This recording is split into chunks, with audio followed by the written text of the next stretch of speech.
Sering kita mengetahui bahwa Madura itu merupakan salah satu pulau di Indonesia yang terpencil dan di dalamnya banyak budaya yang sangat unik. Tetapi banyak yang tidak mengetahui dari mana asal-usul nama Madura itu sendiri. Jadi ceritanya begini. Pada zaman dahulu kala tersebutlah sebuah kerajaan di atas pegunungan Tangger bernama Medangkamulan. Kerajaan itu diperintah oleh Prabu Gilingwesi dan dibantu oleh seorang perdana menteri bernama Patih Pranggulang. Akhir-akhir ini, Prabu Gilingwesi merasa sedih karena putrinya yang cantik jelita bernama Raden Ayu Tanjung Sekar belum juga mau bersuami. Telah lama banyak lamaran dari para putra mahkota negara-negara tetangga, namun semua ditolak sang putri dengan alasan belum waktunya untuk berkeluarga. Pada suatu malam, Tanjung Sekar bermimpi. Ia seakan sedang berjalan-jalan di tengah kebun bunga. Tiba-tiba bulan purnama muncul di langit yang bersih. Ia terpesona melihat sinar bulan itu. Bulan itu pun turun dan mendekat kemudian masuk ke dalam tubuh Tanjung Sekar. Tanjung Sekar terbangun. Lalu ia menanyakan arti mimpinya itu kepada inang pengasuhnya. Mimpi itu hanya kembang angan-angan saja saat tidur, hibur inang pengasuhnya. Beberapa bulan kemudian putri Tanjung Sekar ternyata hamil. Prabu Gilingwesi merasa terpukul mendengar putrinya hamil tanpa adanya suami. Putri Ayu Tanjung Sekar pun dipanggil menghadap Baginda, karena Baginda sangat marah melihat putri tercintanya ini hamil tanpa suami. Ayahanda Prabu menanyakan asal mula kejadiannya. Sang putri pun bercerita tentang mimpinya itu panjang lebar. Namun Prabu Gilingwesi tidak percaya pada keterangan putrinya itu, karena memang tidak masuk akal ya. Dengan marah Baginda Raja memanggil Patih Pranggulang. Patih, bawalah Tanjung Sekar ke hutan. Bunuhlah ia sebagai hukuman atas dosanya mencemarkan kehormatan negara.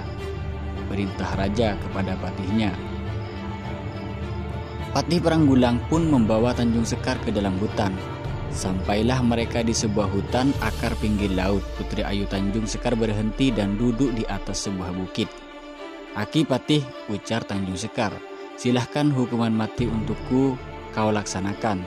Tetapi ingat, kalau tidak bersalah engkau tidak akan bisa membunuhku, meski dengan cara bagaimanapun." Patih Pranggulang menghunus pedangnya. Dengan cepat ia mengayunkan pedangnya itu ke tubuh Tanjung Sekar. Akan tetapi hal yang terjadi sangat berbeda. Sebelum menyentuh tubuh sang putri, pedang itu jatuh ke tanah.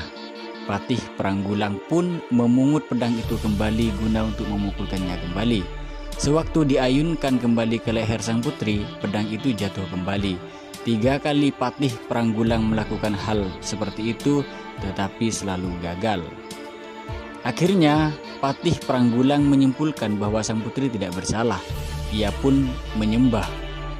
"Tuan Putri sebaiknya segera pergi dari tempat ini. Saya akan membuat rakit untuk Tuan Putri naiki menyeberang laut. Hamba sendiri tidak akan kembali ke keraton. Hamba akan bertapa sambil mendoakan Tuan Putri agar selalu selamat." Setelah rakit jadi, Tanjung Sekar berangkat ke tengah laut meninggalkan Patih Pranggulang di tepi pantai. Menjelang malam, Patih Pranggulang masuk hutan. Sejak itu ia mengganti namanya menjadi Ki Poleng. Adapun rakit yang dinaiki Tanjung Sekar dibawa arus ke utara. Ia pasrah pada Yang Kuasa. Bisa dibayangkan ya teman-teman, ketika seorang putri ini dalam keadaan hamil lalu dibawa ombak-ombak laut. Pada suatu malam terjadi bulan purnama. Tiba-tiba perut Tanjung Sekar terasa sakit. Beberapa saat kemudian ia melahirkan seorang bayi laki-laki yang elok parasnya. Karena anak itu lahir di tengah laut, maka ia beri nama Raden Sagara. Menurut istilah Madura, Sagara berarti laut.